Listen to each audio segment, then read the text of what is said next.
Hey everybody, welcome to What the Flick, The Flash, 204, The Fury of Firestorm. Alonso, Bibbs, Francis will be back next week, we hope. Wow, this was actually another really fun episode. This show's so freaking This season is really the show that I wanted it to be, I have to say. What Greg, I feel like the Greg Berlanti and company, because it's not just him, but he's kind of like the figurehead, have done with this show, with Arrow, and what Supergirl is starting to become, which I wish we had time to review because it's so good. But we've talked about it before. They've captured the tone. There's a heroic, fun tone to this, but we can take a lot of the characters seriously. Like Dr. Stein might die, and there's this. Everyone rallies around him and cares about this and is willing to make sacrifices, big and small. And I like that Caitlin's devotion to making sure that he survived, while it is tied into her loss of Ronnie, it's not solely about that. I think you also get the thrill of, it's like what makes The Martian so interesting, that she's a scientist solving problems. And you see that in the way that she's written, in the performance, just the idea of like, this is the thing, doesn't seem to be a way to fix it, how do we fix it? Yeah, and I also like how it kind of boils down to, they didn't put a fine point on this, but it's hard to watch this episode and not see Caitlin as just have a really like anti-jock prejudice. Like, oh, he played football. Yeah, like, let's talk to the scientist again. Yeah, fortunately, like they're both black, so there's no racial issue there. That was a good idea, but like beyond that, it's just like, yeah, no, see, this guy's a scientist. He's inherently better as a human being. He's trying to help the world. And a part of me is just like, being kind of a dick there, Caitlin. Yeah, but you know, she meant well. It's what happens. She meant well. She meant well. And I like that. I don't know if we're going to go back to the original Firestorm duo or not. I'm not sure what our original actor is doing now. That might be whether or not this is a setup. But, you know, there were multiple Firestorm Matrixes in the comics, and honestly, they're all very respectable characters. I remember when Firestorm switched over to a new hero after dying rather ignominiously in Identity Crisis, and everyone was just like, oh, God, we're going to get a new one, and it was great. So I'm totally fine with it. Although part of me wonders if the idea is that, you know, Professor Stein can't live without someone to join him in the Firestorm Matrix. Right. He's not a young man. Like, let's say he lives like another 20 years, but then who's this kid going to have a Matrix with? The kid's just going to die. Oh, well. Like, what if he just dies natural causes in his sleep peacefully, and then this kid's like, oh, crap, if I don't find someone to be in a Firestorm Matrix with who was actually like in this accident and has the same DNA issues, I'm just going to die.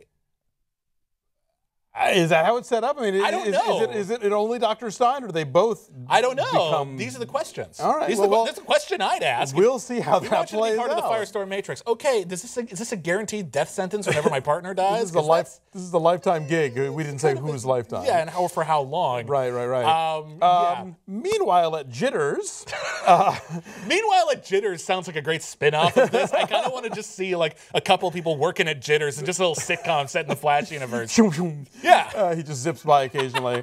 All right, so Iris decides to meet with her estranged mother, who I keep forgetting to mention is played by the other Vanessa Williams from the original Melrose Place. Oh. From the early seasons before, like, buildings blew up and wigs got thrown off. I never watched Melrose Place. I'm not gonna lie. See, the first season, it was like a sensitive tale about Gen Xers making their way in the world, and then they started blowing shit up and wigs came off, and Heather Locklear came on, and people started watching. Yeah. Anyway, so Vanessa Williams from that show is now Iris's mom. So he's saying it became Empire over time. It's pretty much, yes. Well, it's like how 90210 was originally about, a sensitive drama about teenagers, and then it was like, became like every daytime soap opera, anything for the ratings. Yeah, totally. Comas, whatever, yeah. And it's funny because actually the disease that she claimed she had is not a real one. And it was from Batman and Robin. Oh, really? That's what Alfred was dying from in Joel Schumacher's Batman and Robin, and it's what Mr. Freeze's wife was dying from, McGregor syndrome. And she says, like, it's something that happens to ex-addicts. And I'm like, Alfred was an ex-addict in the Batman movies? Holy crap. Well, the current Alfred on Gotham, I'd believe it. Yeah, I'd buy that. So who knows what the other one was hiding. Maxwell Silverhammer going on. Okay, so I didn't catch that. That's funny. I wanted to look it up to make sure it wasn't a real disease, but I was pretty sure, I just thought that was how we knew that she was lying, because she claimed to have a disease that didn't exist. It could be an in-continuity gag, though, so who knows? Yeah, no. I'm willing to believe that that's totally what they had in mind. I figured she'd need like a kidney transplant, and that's that's why she was coming back.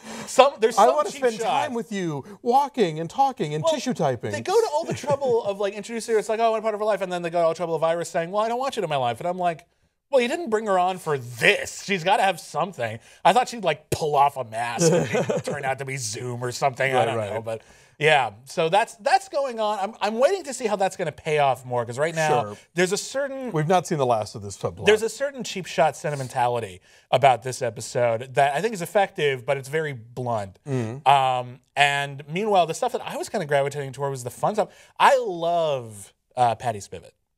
I love her. I love that the show has its own Felicity now. Like I realize, you know what this show needs? Felicity full time. But Emily Bett Ricards is like too busy with Arrow to come on every week, so we need her own Felicity. I thought you were referring to big hair Felicity. The other Felicity. Yeah, no. I'm talking about Felicity from Arrow. Felicity from Arrow. Gotcha. Like these sort of incredibly charming, very capable, but kind of scatterbrained blonde woman who's a total nerd. Like that's kind of it. And I also like that they had this speech. It reminded me of a speech they had at the last season of Angel when Angel was like, oh, I don't know if I can date anyone other than Buffy because I have this curse and if I ever find true happiness again. And someone just says, you know, most people in their love lives have to make do with adequate happiness. Like the whole true happiness thing, you'd only get that a couple of times. Get over it. So like seriously, go and date. And a part of me is just like, this is great. I can't wait to see how this is eventually going to fall apart so he can marry Iris in season 4. Well, yeah, exactly. I mean, that's still hanging over. They all remember that, right? Right? Speaking of things from the future they shouldn't know about, Harrison Wells is back. Yes. The Earth 2 version. And who may or may not be a good guy. Exactly. Is he possessed? Is he not? We have no idea. That's a fun way of bringing back that character.